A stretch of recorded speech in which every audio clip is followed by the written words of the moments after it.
매일 말씀 묵상. 오늘도 하나님의 은혜로 하나님의 말씀을 읽고 그 말씀을 묵상하며 우리들이 얻은 축복이 얼마나 큰지를 헤아려 보면서 감사함으로 하나님을 예배하는 축복된 4월 2일입니다.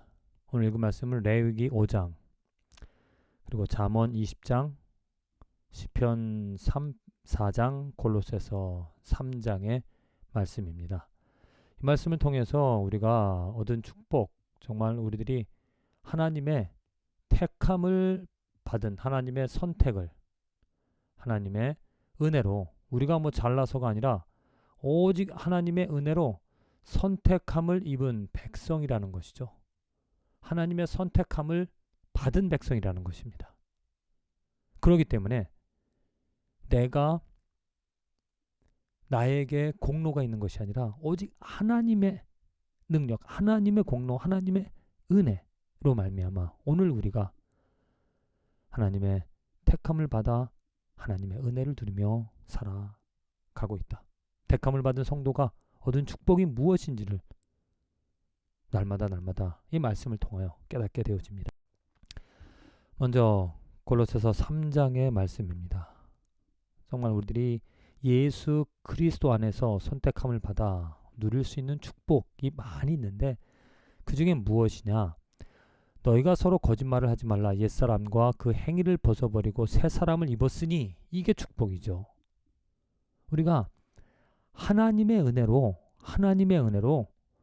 옛사람의 행위, 그전에는 오직 더러운 것, 분함과 노염과 악의와 비방, 거짓, 이러한 것을 행하며 살아갈 수밖에 없었던 우리들의 옛사람이 이제 그 행위를 벗고 새 사람을 입었다. 어떻게? 무엇으로?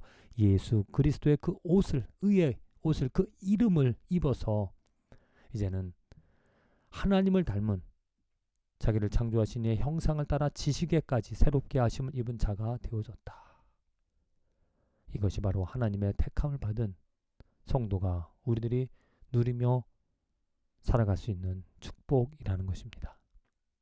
예수 그리스도 안에서 예수 그리스도로 말미암아 옛사람이 새 사람이 되어진 육체의 종으로 살아갈 수밖에 없었던 우리들이 육체를 쫓아서 쾌락을 쫓아 살아갈 수밖에 없었던 우리들이 하나님의 은혜로 예수 그리스도 안에서 새로운 이제는 하나님의 형상을 쫓아 살아가게 되어진 존재라는 것이죠. 그리고 시편 3편 4절 지혜의 말씀입니다. 어려움 가운데 고통 가운데서 오직 하나님이 나의 방패가 되어주신다. 그래서 오직 하나님의 이름을 부르며 하나님이여 도와주시옵소서. 구원은 오직 하나님께 있사오니 그 주의 복을 우리에게 내려 주시옵소서. 이렇게 말합니다. 그리고 4편에 특별히 너희는 인생들아 4편 2절 인생들아 어느 때까지 나의 영광을 바꾸어 욕되게 하며 헛된 일을 좋아하고 거짓을 구하려는가. 이게 옛사람이죠. 이게 보통 사람입니다. 그런데 여호와께서 자기를 위하여 경건한 자를 택하신 줄 너희가 알지어다. 내가 그를 부를 때에 여호와께서 들으시로다. 너희는 떨며 범죄하지 말지어다. 자리에 누워 심중에 말하고 잠잠할지어다. 의의 제사를 드리고 여호와를 의지할지어다. 여러 사람의 말이 우리에게 선을 보일 자 누구냐 하노니 여호와여 주의 얼굴을 들어 우리에게 비추소서. 이것이죠. 그죠? 우리들은 여호와의 영광을, 하나님의 영광을 바꾸어서 우리들이 가진 영광으로 바꾸며 살아갔던 그 죄인이었던 삶이었는데 하나님께서 하나님의 얼굴을 곧 주의 선한 것을, 주의 영광을 보여주셔서 우리에게 비추어 주셔서 그 빛으로 말미암아 우리들을 구원하여 주셨고 또 그 빛을 우리들 마음에 두셔서 그 빛으로 기쁨을 삼아 살아가는 우리들. 그래서 그 기쁨은 곡식과 새 포도주가 풍성할 때 어떤 육체의 눈에 보여지는 좋고 만족되어지는 그 기쁨보다 더 큰 기쁨이 있다. 이것이 바로 택함을 받은 성도가 누릴 수 있는 축복입니다. 물질과 눈에 보여지는 것들에 만족을 추구하는 삶이 아니라 하나님의 얼굴, 하나님의 영광을 보고 그 빛을 보고 기뻐하며 즐거워하며 살아가는 삶이 되어진다. 그래서 있든 없든 오직 우리를 마음에 두신 그 기쁨, 예수 그리스도 하나님의 영광을 보며 기뻐하며 살아갈 수가 있다는 거죠. 잠언 20장의 말씀입니다. 잠언 20장의 말씀, 여러 가지 많은 말씀들이 있는데 저는 특별히 이 7절 말씀, 온전하게 행하는 자가 의인이다. 과연 이 세상에 온전하게 행하는 자가 누가 있겠습니까? 어떠한 사람이라도 온전하게 행하며 살아가는 사람이 없다라는 거죠. 왜? 그만큼의 지혜와 지식이 온전하지 못하기 때문에. 물론 알아도 못하는 경우가 많습니다. 그런데 또 충분한 지혜와 지식을 갖지 못하며 살아가는 우리 인생. 근데 만일 누가 온전한 지혜와 지식을 가져 온전히 행하는 자가 있다라면은 그의 후손에게 복이 있다. 그 온전함 때문에 그 온전하게 행하는 그 의인으로 말미암아 그 후손에게 복이 있다. 누군가 바로 우리 예수 그리스도의 후손인 믿음을 가진 사람들이 복이 있어서 그의 온전함, 그의 예수 그리스도의 온전히 행하심으로 말미암아 그의 완전함으로 그의 지혜로 말미암아 우리들은 그 복을 누리며 살아간다는 겁니다. 내가 오늘 하나님의 은혜를 얻어서 하나님의 축복을 얻어 살아갈 수 있는 그 비결은 내 마음의 평강을 또한 하나님의 소원을 가지고 하나님을 기뻐하며 살아갈 수 있는 그 비결은 누구 때문에?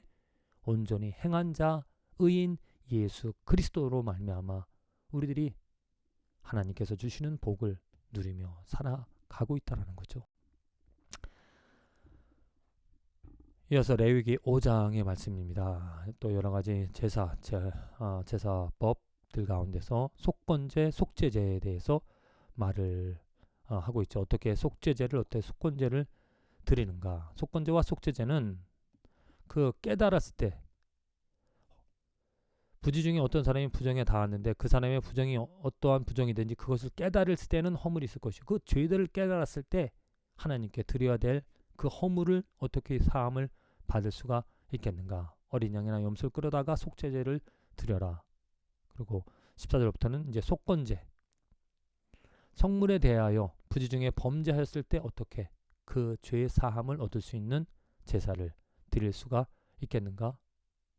흠없는 수장을 속건제로, 양떼의 암컷 어린 양의 염소를 끌어다가 속죄제로, 그 짐승의 피를 드림으로 자신의 부지 중에 행한 죄를 용서함 받을 수 있는 제사를 드리라는 것이죠.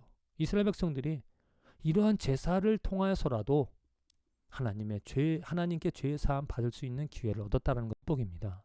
하물며 우리들 예수 그리스도로 말미암아 우리들이 얻은 축복이 과연 무엇인가?